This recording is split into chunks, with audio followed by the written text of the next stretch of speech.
I'm Carden Baylor, and I'm here to talk to you about the patient journey or finding similar patients using Graph Analytics for Snowflake. So the future of healthcare is personalized.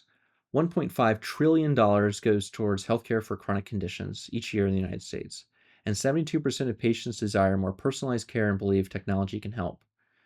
At certain hospitals like Carolyn Health, they found that they were able to reduce costs by 18% compared to industry average by adopting personalized healthcare. We're going to show you how to do that using Graph Analytics for Snowflake.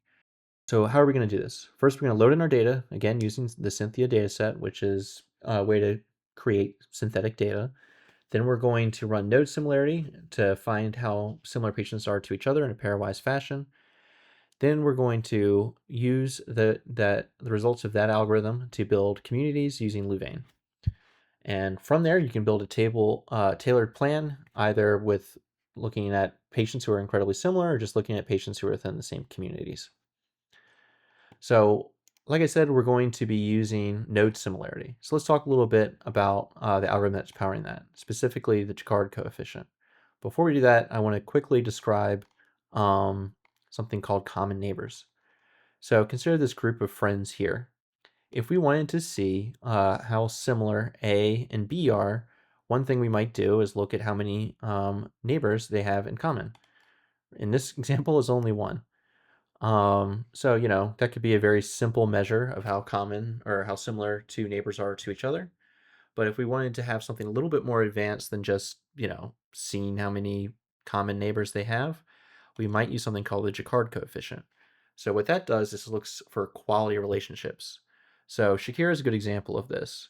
On Instagram, if you follow Shakira, how likely are you to be friends with one of her followers? Probably not that likely at all. So if she shouldn't be, if Shakira was C and there was, a million nodes coming off C, and then there was like a F node here that was common between them two, and they only connect to each other, that F node would be a lot more indicative of how similar B and A are to each other than C. Because if everybody's friends with Shakira, then having a friendship with Shakira really doesn't mean much. So how do we actually calculate that? The formula is very simple. On the denominator, we have our common neighbors algorithm, which is just the intersection of all nodes between A and B. In the denominator, we have the opposite. We have all the nodes that come off A and B, regardless of if they're in common. So, or come off C, the shared neighbor, whether or not they're in common. So we have C here, then we have B and E underneath it. Because it has 2, its power is cut in half. So that's what's going to be powering our node similarity algorithm. So let's take a look at the actual notebook. You'll start by going to the marketplace, looking for the Neo4j Graph Analytics App, starting the trial, and then you are authorized to use it. So before we get started, you're going to have to switch to the account admin role and grant a bunch of permissions to the application. Once you do that, you'll switch to a role we created up here, and you'll be able to start working. So we need a couple things typically in order to use Graph Analytics for Snowflake. You're going to need a table that represents nodes, which are patients. So, same thing, patients and nodes, that's who we're looking at. We're also looking at procedures. So patients and procedures are both the same, type of thing. They're nodes, they're nouns. And then you'll have a table for relationships.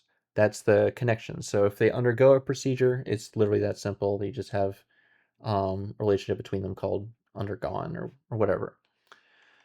So we have 2 tables that came in. We have one for procedures, which has the patients and the code for the procedure.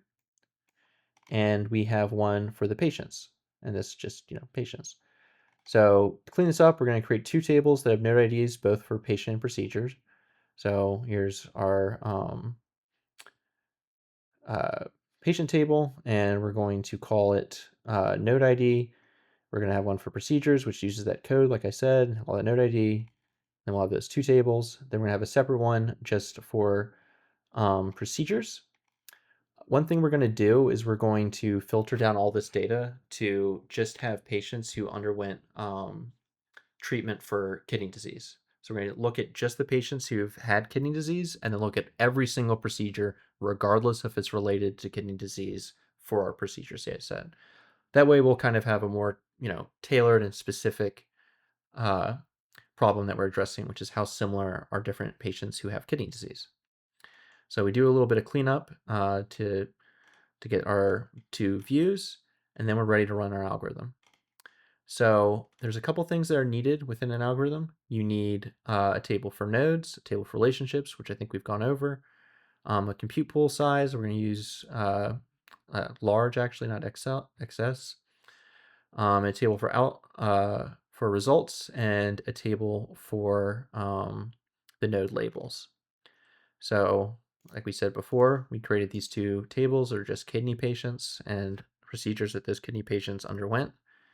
We have our source, we have a relationship table, which is basically just this procedures table renamed, where this is source node and this is target node, because the patients are undergoing a procedure, so the relationship goes in that direction. So let me scroll back down. So that's this table, and we already went over these two tables, which is the relationship tables and the source table and target table for the nodes. We're going to calculate the top 10 most similar patients for each one using the Jaccard coefficient, like I just said. And we're going to write to a table called patient procedure similarity. So we do that, and we look at the results. This patient and this target have this score. The closer you are to 1, the more similar you are. So these guys are, pretty similar, not quite as similar as this pair right here. Or, this guy is more similar to this patient than he or she is to, this patient. We can then use this table to build communities. So basically, we're going to be looking at using Louvain to see which, to sort each patient into their own community. Because we're returning the top 10 for each one, there should be, a somewhat connected graph or a couple graphs of patients who are similar to each other. And the more similar they are based on the score will weight more heavily in whether or not they belong in the same community. But suffice it to say, if a lot of patients are connected to each other and they have dense connections within a group, then they're more likely to be within one community. So we run Louvain here. As you can see, same thing, using the patient table for our node IDs. We're using that patient procedure similarity for our relationships, and we're writing to a new table called patient community. So we can take a look at the results here, and we see that this individual is in 61, along with this individual, and some people are in 75, so on and so forth. We don't have too many groups, which is actually pretty good. We don't want like every single pair to have their own community, otherwise it wouldn't be any more useful than the table we just created. So this way we can get both a ranking of how similar patients are in a pairwise fashion and just similar patients and communities. We could then look at what procedures individuals in a given community have undergone, and that could be predictive for for any given patient. So if everyone in group 75 had undergone dialysis, but one person they haven't undergone it, that might indicate that they're likely to undergo it in the future. From there, you can kind of build out tailored plans, bring out targeted interventions, anything of that nature. And that's it.